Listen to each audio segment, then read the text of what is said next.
اس کے بعد ایک حدیث سنا دیتا ہوں، صرف ایک حدیث پہ عمل کر لو، ساری دنیا بھی آپ کی، آخرت بھی آپ کی۔ میرے نبی نے فرمایا اربع من کن فیہ ما ضرہ ما فاتہ من الدنیا، 4 باتیں مجھ سے لے لو، دنیا بھی تمہاری، آخرت بھی تمہاری۔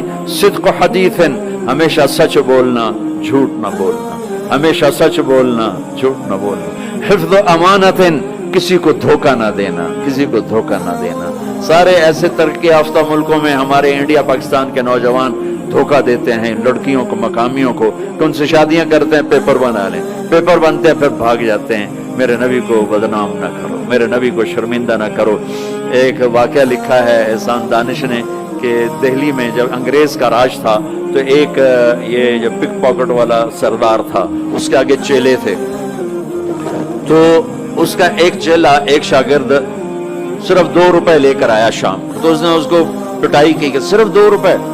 اس نے کہا استاد آج بہت موٹا مال کمایا تھا، آج ایک انگریز کی جیب کاٹی تھی، بڑے پیسے تھے، لیکن جب میں 4 قدم چلا تو مجھے خیال آیا کہ قیامت کے دن اگر عیسیٰ علیہ السلام نے میرے نبی کو گلہ دے دیا کہ آپ کے امتی نے میرے امتی کی جیب کاٹی تھی، تو مجھے ان کی وجہ سے، میری وجہ سے میرے نبی کو شرمندہ نہ ہونا پڑے، تو میں نے جا کر اس کو واپس کر دیے اور یہ 2 روپے اپنے سے کھسکا کے لائیں۔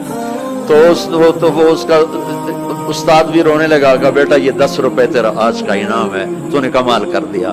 تو میرے عزیزو، ایسا کام نہ کرو جس سے تمہارے نبی کو شرمندہ ہونا پڑے۔ یہاں رہتے ہو صحیح طریقے سے پیپر بناؤ، غلط طریقے سے پیپر مت بناؤ، ٹیکس چوری مت کرو، ٹیکس کی چوری کے لیے ہیلے بہانے جھوٹ مت کرو، مت کرو۔ مسلمان سچ بولتا ہے، جھوٹ نہیں بولتا، مسلمان دھوکہ نہیں دیتا، دیانتداری سے کام کرتا ہے۔ 4 ٹکے بچا کر کیا کر لو گے؟ جھوٹ تمہارے چہرے کی لعنت بن جائے گا، قیامت کے دن کی سیاہی بن جائے گا۔ اور میرے نبی نے فرمایا جو دھوکہ دیتا ہے وہ میری امت سے خارج ہو جائے۔ من غش فلیس منا، جو نماز نہیں پڑھتا میری امت سے خارج ہو گیا، یہ نہیں کہا۔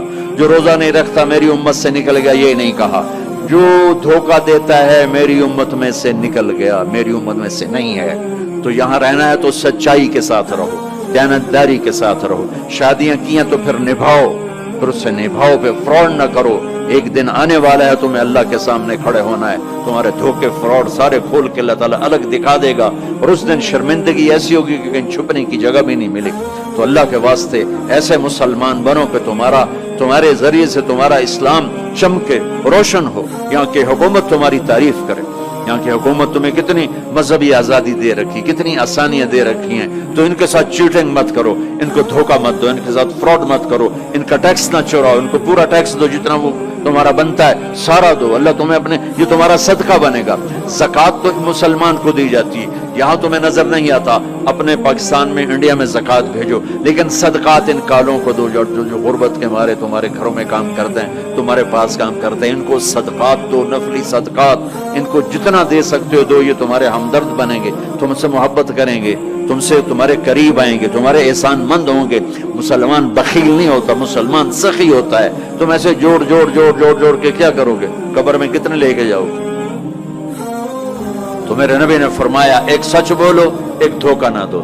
تیسرا فرمایا اخلاق اچھے کرو، حسن خلیقت، اپنے اخلاق اچھے کرو۔ اور چوتھا فرمایا عفت فی طعمت، رزق حلال کمانا، حرام نہ کمانا۔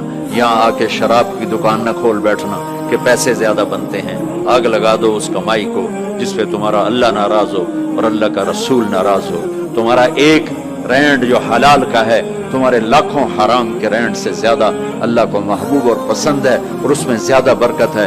حرام کھا کے نہ کوئی سکھ کی نیند سوتا ہے، نہ سو سکتا ہے۔ اللہ کو بھولا کے نہ کسی نے چین پایا ہے، نہ پا سکتا ہے۔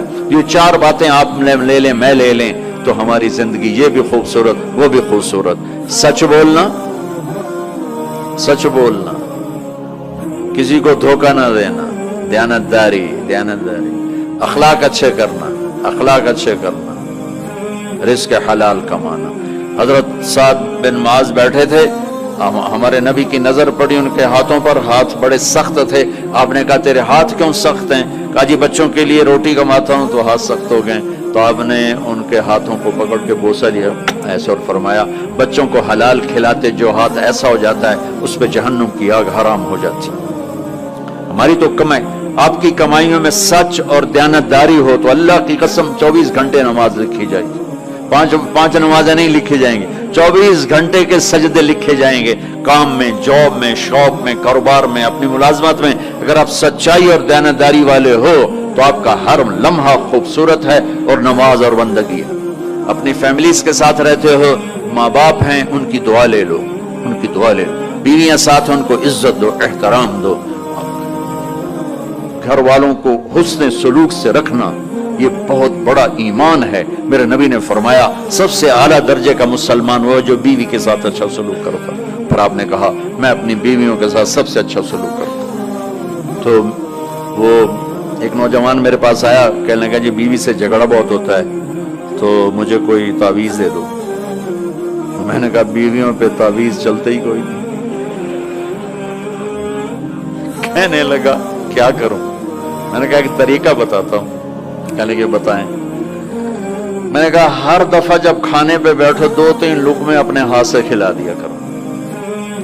کہنے لگا اس سے کیا ہوگا؟ میں نے کہا یہ تو تم بعد میں دیکھو گے کیا ہوگا، تم کرو تو صحیح.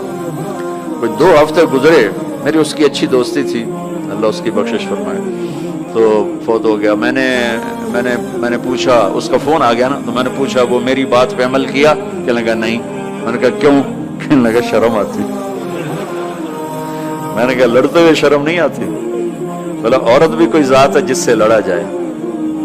وہ غصے میں بھی آئے تو کمزور ہے، کمزور سے درگزر کرنا ہی انسانیت ہے.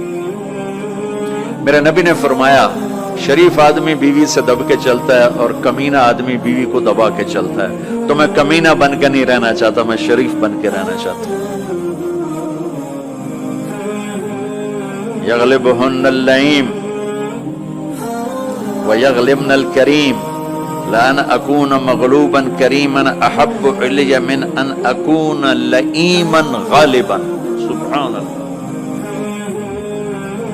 تو میں شرافت والا بننا چاہتا ہوں، کمینہ نہیں بننا چاہتا. میں نے کہا تمہیں لڑتے ہوئے شرم نہیں آتی؟ گاما پہلوان پنجاب والوں نے سنا ہوگا، بہت بڑا رستم تھا. وہ پارٹیشن کے بعد پاکستان آ گیا لاہور، تو سبزی لے رہا تھا تو بھاؤ تاؤ پہ کوئی ہو گیا جھگڑا، تو وہ دکاندار کے پاس گلاس، اس نے گلاس اٹھا کے مارا گامے کو، اس کے یہاں لگا، خون نکل آیا.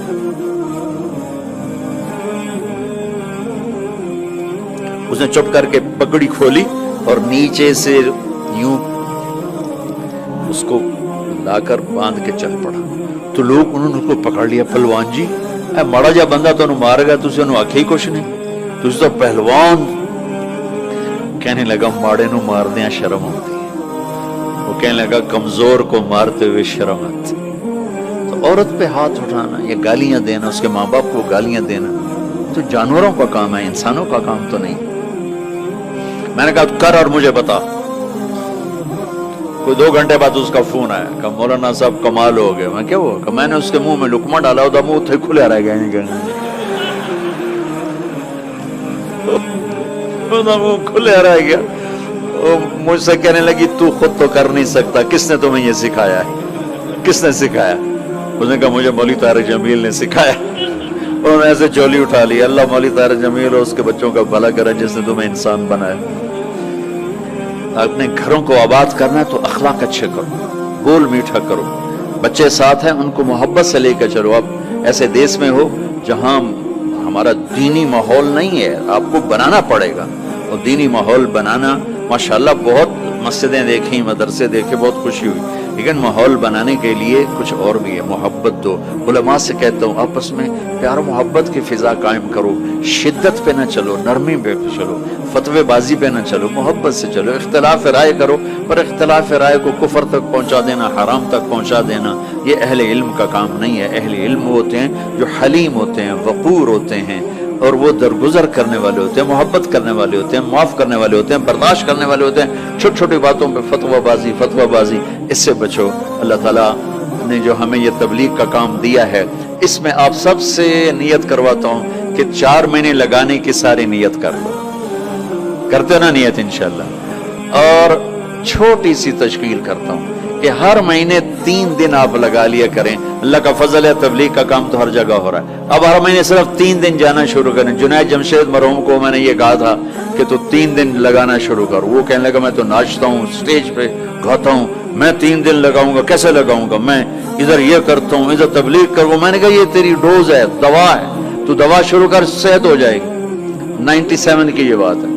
اس نے بات پلے باندھ لی. ہر مہینے 3 دن لگا لیتا جب کراچی میں ہوتا. جب نہیں ہوتا تھا تو پھر نہیں ہوتے تھے. جب کراچی میں ہوتا تو 3 دن. 97 98 99 2000 اور 2001 میں 4 مہینے کے لیے نکل گئے.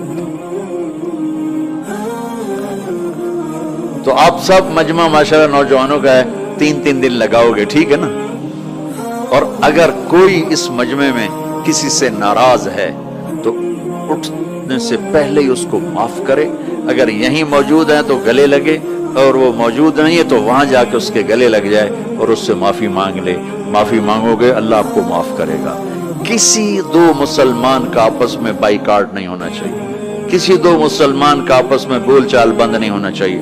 بیوی سے ناراضگی ہو تو بیوی سے صلح. پتہ کیا نتیجہ نکلتا ہے؟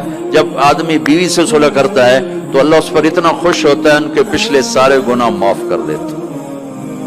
تو سارے بھائی نیت کرتے ہو نا؟ لگاؤ گے نا 3 دن. بھائی دعا کے بعد نکلنا ہوگا تو بھائی مسافر 2 گھنٹے میں نے آپ کے ساتھ بات کی ہے تو میں روبوٹ تو نہیں ہوں نا، میں بھی اب تھک چکا ہوں. تو بھائی مسافر نہ کرنا. مسافر اتنے رش میں مسافر کرنے بھی نہیں چاہیے. بس زبان سے آپ سلام کو میں جواب دوں گا. درود شریف.